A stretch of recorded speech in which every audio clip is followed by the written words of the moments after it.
নমস্কার বন্ধুরা, welcome to my channel SB explorer. তো বন্ধুরা, সকলকে জানাই শুভ সকাল। তো অবশ্যই সকলে ভিডিওটাকে একটা করে লাইক করে দিয়ে, যারা চ্যানেলে প্রথমবার এসেছো একটা করে সাবস্ক্রাইব করে দিও। তো বন্ধুরা, প্রথমেই যে আপডেটটা দিয়ে শুরু করতে চলেছি সেটা হচ্ছে, গতকালকেই তোমাদেরকে জানিয়ে দিয়েছিলাম যে জাতীয় দলের ক্যাম্প গতকাল থেকেই কিন্তু শুরু হয়ে গেছে কলকাতাতে, যেখানে রাজারহাটের সেন্টার অফ এক্সেলেন্সের মাঠে কিন্তু প্র্যাকটিস হচ্ছে সুনীল ছেত্রীদের নিয়ে। তো সেই প্র্যাকটিসে 28 জন প্লেয়ারের মধ্যে 26 জন প্লেয়ার উপস্থিত ছিলেন। শুধুমাত্র দুজন প্লেয়ার মানে আশিক কুরুনিয়ান আর রাহুল ভেকে, তারা কিন্তু পার্সোনাল রিজনের জন্য তারা যোগ দেয়নি। তারা কিন্তু কয়েকদিনের মধ্যেই যোগ দেবে। তোমরা সকলেই জানো জুন মাসে কিন্তু আমাদের ভারতীয় জাতীয় দলের সিনিয়র দলের ম্যাচ রয়েছে, সেই জন্য কিন্তু অনুশীলন শুরু হয়ে গেছে। এছাড়া বন্ধুরা, পরবর্তী যে আপডেটটা তোমাদেরকে দিতে চলেছি সেটা হচ্ছে ফেডারেশন কাপ নিয়ে। তো দেখো, ফেডারেশন কাপ নিয়ে কিন্তু একটা বড় আপডেট মানে বর্তমানে ঘোরাফেরা করছে। তো দেখো, বেশ কিছু বছর ধরে সুপার কাপ চলছে, কিন্তু সুপার কাপকে সেইভাবে কেউই গুরুত্ব দিচ্ছে না। তাই ঐতিহ্যবাহী এই টুর্নামেন্ট ফেডারেশন কাপ সেইটাকে কিন্তু আবার ফেরাতে চাইছে এআইএফএফ। সেইটা নিয়ে আমি আগেই আলোচনা করেছি। তো এর আগে খবর ছিল যে টুর্নামেন্ট মানে এই ফেডারেশন কাপ দিয়ে কিন্তু সিজন শুরু হবে, কিন্তু সেইটা কিন্তু হচ্ছে না। যেটা আবার খবর পাওয়া যাচ্ছে যে ডুরান্ড কাপ সেটা 18ই জুলাই থেকে শুরু হতে চলেছে, 31শে আগস্ট অবধি চলবে। তো শোনা যাচ্ছে এইরকম, বর্তমানে দাঁড়িয়ে যেটুকু জানা যাচ্ছে আর কি, যে ফেডারেশন কাপ কিন্তু ডুরান্ড কাপ আর আইএসএল চলার সময় মানে মাঝামাঝি সময় কিন্তু চলবে। এর আগেও কিন্তু আগের বছরেই কথা ছিল যে সুপার কাপ বা ফেডারেশন কাপ সেইটা কিন্তু আইএসএল যখন চলবে তার মাঝে মাঝে কিন্তু খেলাগুলো হবে, 6 মাস ধরে কিন্তু হোম অ্যাওয়ে ফরম্যাটে হবে। কিন্তু সেটা হলো কোথায়? এআইএফএফ যেটা বলে সেটা কি আদেও করে সব সময়? তো সেটা তো নয়। তো সেক্ষেত্রে এখন এটাই দেখার বিষয়, মানে ফেডারেশন কাপ সেটা কবে থেকে শুরু হয় সেটা এখন দেখার বিষয়। খবরটা এলো, সেই কারণে আমি তোমাদের সাথে শেয়ার করে দিলাম।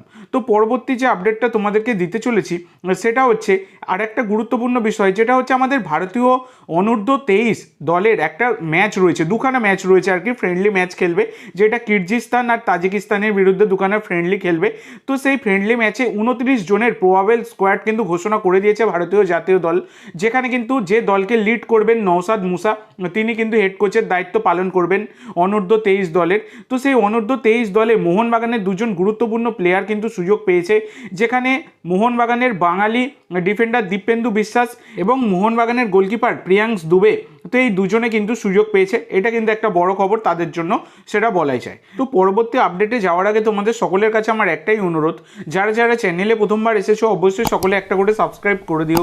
তোমরা সাবস্ক্রাইব করে রাখলে পরবর্তী ভিডিও বানানোর মোটিভেশন অনেক বাড়ে, সেই জন্য অবশ্যই সকলে একটা করে সাবস্ক্রাইব করে দিও। তো পরবর্তী যে আপডেটটা দিতে চলেছি সেটা হচ্ছে 27 বছর বয়সী মরক্কান ডিফেন্ডার হামজা রেগ্রাগুইকে নিয়ে।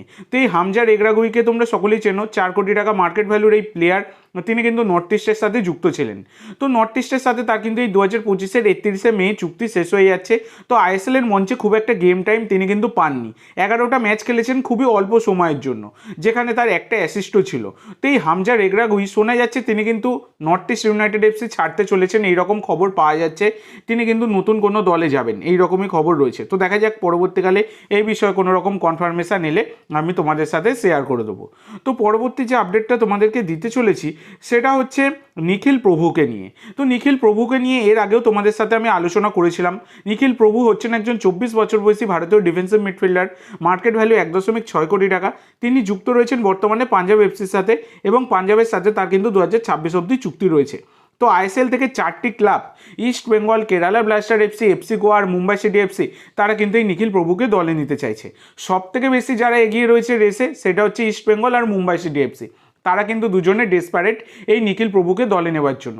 কিছুদিন আগে নিখিল প্রভুকে দেখা গিয়েছিল যে তিনি মুম্বাইয়ের প্র্যাকটিস গ্রাউন্ডে তিনি কিন্তু প্র্যাকটিস করছেন, সেটা কিন্তু তাকে দেখা গিয়েছিল। তবে যা আপডেট রয়েছে এই নিখিল প্রভু তার জন্য কিন্তু মোটা টাকা ট্রান্সফার ফি দাবি করেছে পাঞ্জাব এফসি, যেটা প্রায় 2 কোটি টাকার বেশি। তো সেক্ষেত্রে নিখিল প্রভু এখন কোন দলে যাবে সেটা এখন দেখার বিষয়। তো পরবর্তী যে আপডেটটা তোমাদেরকে দিতে চলেছি সেটা একটা বড় আপডেট বলা যায়, যেটা আদ্রিয়ান লুনাকে নিয়ে। তো লুনাকে তোমরা সকলেই চেনো, 33 বছর বয়সী উরুগুয়ের অ্যাটাকিং মিডফিল্ডার, মার্কেট ভ্যালু 5.6 কোটি টাকা। বর্তমানে তিনি যুক্ত রয়েছেন কেরালা ব্লাস্টারের সাথে, এবং কেরালার সাথে তার কিন্তু 2027 অবধি চুক্তি রয়েছে। তো লুনার নামটা বেশ কয়েকদিন থেকে কিন্তু চর্চায় রয়েছে, কারণ লুনাকে কিন্তু ছেড়ে দেওয়ার মতো একটা পরিস্থিতি তৈরি হয়েছে আর কি কেরালা ব্লাস্টার দলে। তো কেরালা ব্লাস্টার সম্ভবত তাকে ছেড়ে দিলেও ছেড়ে দিতে পারে, এরকম কিন্তু একটা পরিস্থিতি তৈরি হয়েছে। তো এবার ব্যাপারটা হচ্ছে বিভিন্ন জায়গা থেকে খবর করা হচ্ছে যে আদ্রিয়ান লুনা তার ওপর কিন্তু ইন্টারেস্ট রয়েছে মোহনবাগানের। তো দেখো লুনার ওপর কিন্তু আজকে নয়, এর আগে যখন জুয়ান ফেরান্দো মোহনবাগানের কোচ ছিলেন তখন কিন্তু লুনাকে অফার দিয়েছিল মোহনবাগান, তখন তিনি কিন্তু আসেননি মোহনবাগানে, তিনি কেরালা ব্লাস্টারেই থেকে গিয়েছিলেন।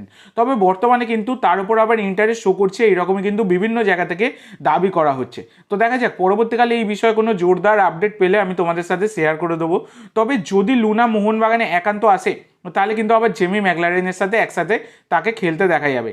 মানে যেমন তিনি মেলবোর্ন সিটিতে একটা সময় জেমির সতীর্থ হিসাবে খেলে এসেছিলেন সেই রকম যদি আসে। এখন তো দেখো যদির কথা নদীতে, এখন দেখা যাক কি হয়। পরবর্তীকালে এইসব বিষয়ে কোনো রকম আপডেট পেলে আমি তোমাদের সাথে শেয়ার করে দেবো। তো আজকের জন্য এইটুকু বন্ধুরা, ভিডিওটি ভালো লাগলে অবশ্যই লাইক করো, শেয়ার করো, আমার চ্যানেলে প্রথমবার এসে থাকলে চ্যানেলটি সাবস্ক্রাইব করো, আর কমেন্ট করে জানাও ভিডিওটি কেমন লাগলো। ধন্যবাদ।